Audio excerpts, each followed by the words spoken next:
Now, if I'm asking you to write this as an interval, in this case, there are two separate pieces. So the interval is going to include two separate parts. So it's going to be from minus infinity up to minus 3. That's this portion. And then it's also going to be from 4, notice a square bracket there because I want to include 4, up to infinity. You got to write those in the right order, right? It always goes from smaller to larger, as I read from left to right. And then if it's two separate intervals, I need to join those together with a union. So this is the operator. It's called a set operator. It's the way that I connect two of these intervals together. So this would be the interval notation that represents the same set of solutions as that graph, right? So every value here solves this equation above, right? And I do that because it's an or. An or means I get to include one or the other. An and inequality means it has to be both. And in this case, if it was an and inequality, there'd be no overlap, there'd be no solution. So there's no value that does both of these. Any questions about those?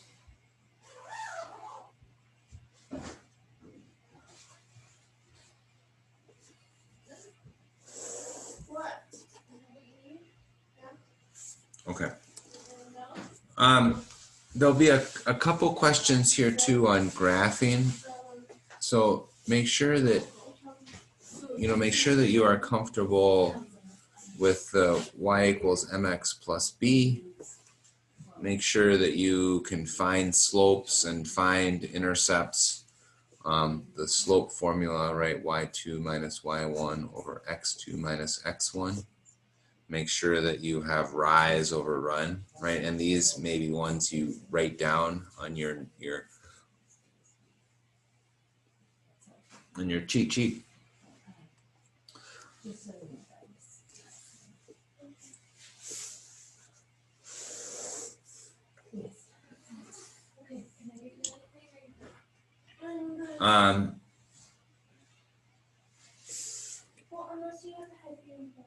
Most people typically do pretty well at systems, especially the 2x2 systems, the 2 equations, 2 unknowns.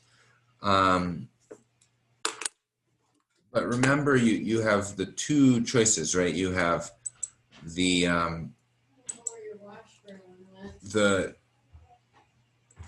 you have substitution, sorry, and then you also have elimination. So those are both, you want to know both of those and make sure you can choose or use those appropriately. Right? It's easier often with one versus the other. So when you're doing a system like that, just think about which of those tools is going to be best for you as you solve that problem.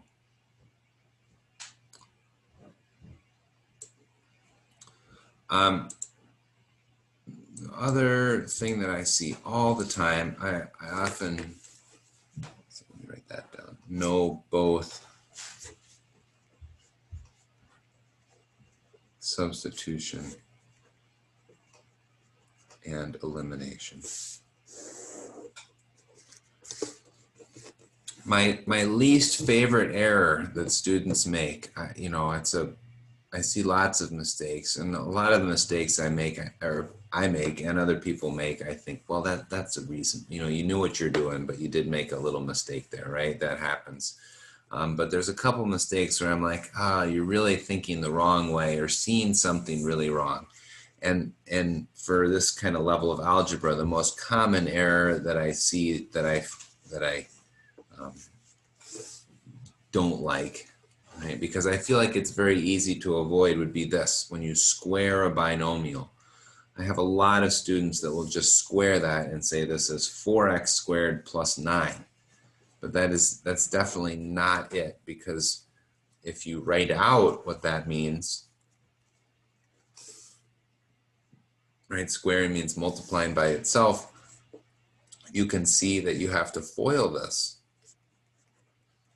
And I guess why I don't like that mistake is because I know everybody's good at foiling, right? Foiling is something we do a lot of, and if I wrote out this problem, I feel pretty confident that everyone is going to get that one correct, which is great. But if I write out this problem, all of a sudden a bunch of people are going to get that wrong, right? And so to me, I think, it's not hard to take this extra step and rewrite it. So I would encourage you to do that if you need to get that one correct. And another reminder I want to give you is on the application problems.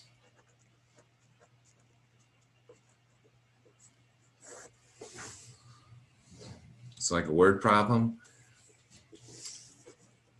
I would love to see everyone, whether you solve it or not, define the variable, right? So you have a little sentence there where you say something like X is the cost of the shirt, or X is the length of the rope, or whatever it is that you're looking for, call that X. And because we have some systems, you may also have another unknown, a Y, right? So maybe I should say define the variables. If you've got two variables, then you should be able to define both of those variables. So take a second when you do an application problem to actually write out what those mean, so that you can then go ahead and come up with the right equation and solve it and get full points and do great. But I see a lot of people that don't define the variables, and then the problem, they can't come up with the right equation, and then they often just kind of give up. And I think, that was a shame, because you could have gotten some points there by just taking those kind of first steps. Okay, the last one that I had that I wanted to make sure to talk about was exponent problems, especially with negative exponents.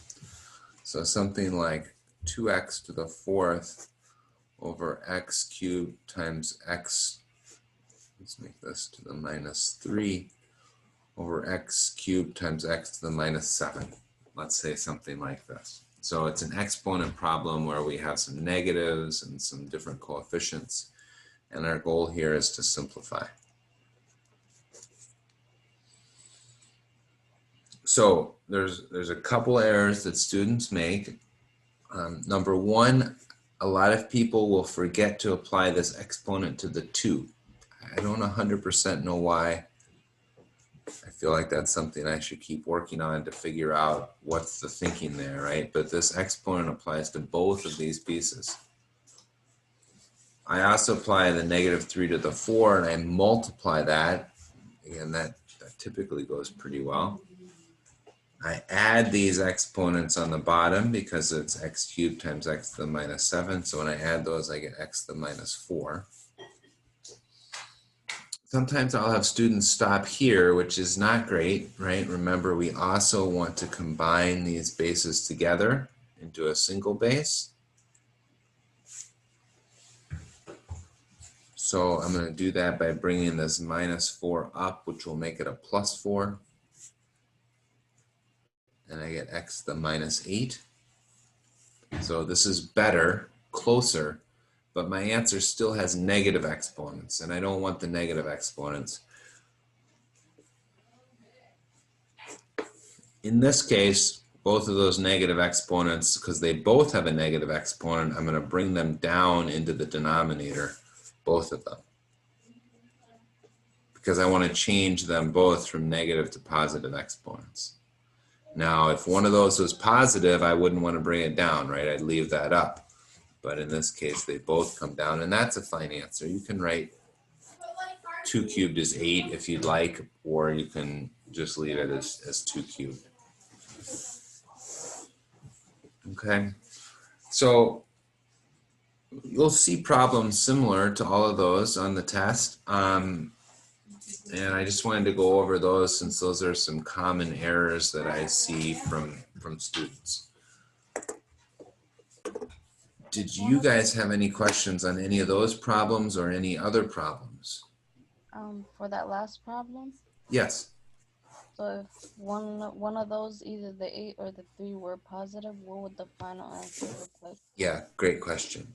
What if it was 2 to the 4th times x to the minus 2 times y cubed? Let's say you did this kind of work and you have these x, y, and 2's in this case, and here you have one negative exponent.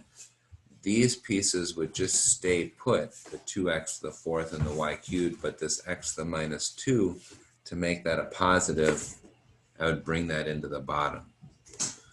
You can also run into situations where you might have like x squared y to the minus 4th all over 3 to the minus 2. So maybe you have a negative exponent in the denominator here. Well, I want to make that positive, so I need to move that piece up. This I want to make positive, so I'm going to move that piece down. And this piece I don't want to move because it's already positive. So this would be 3 squared x squared over y to the 4th. So the changing from either top to bottom or bottom to top flips the sign of the exponent. So if you have a negative on the top, move it to the bottom. Negative on the bottom, move it to the top. And I like to do that. You can do it early on, but then you might have to flip again later on. So I like to just figure out what everything is going to be first, and then do my sort of flipping or getting rid of the negative exponent at the very end.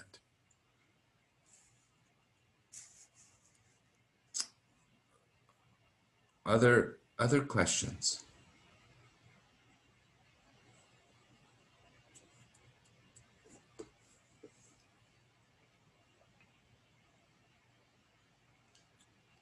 Okay. Well, I don't want to keep you if you're feeling comfortable about the exam, or add new ideas if you don't need those. So I'll let you go. We'll record that you were here for this session, and I'll plan to see all of you in the Zoom at on Wednesday. Okay. If anything comes up or scheduling thing comes up, just send me an email and we can try and work something out. But you got to do that before, obviously, I email you the exam, right? Once I email you the exam, then we're kind of committed, and I want to have a time limit there and a little bit of security on that. Okay, so if you had some other questions that you didn't get answered, feel free to stick around. Otherwise, I will see you on Wednesday. Okay, take care.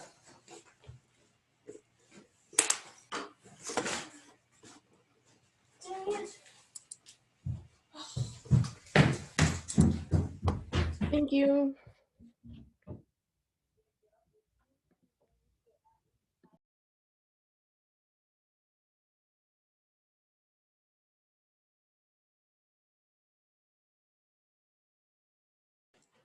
Yes, you can use a calculator on the exam.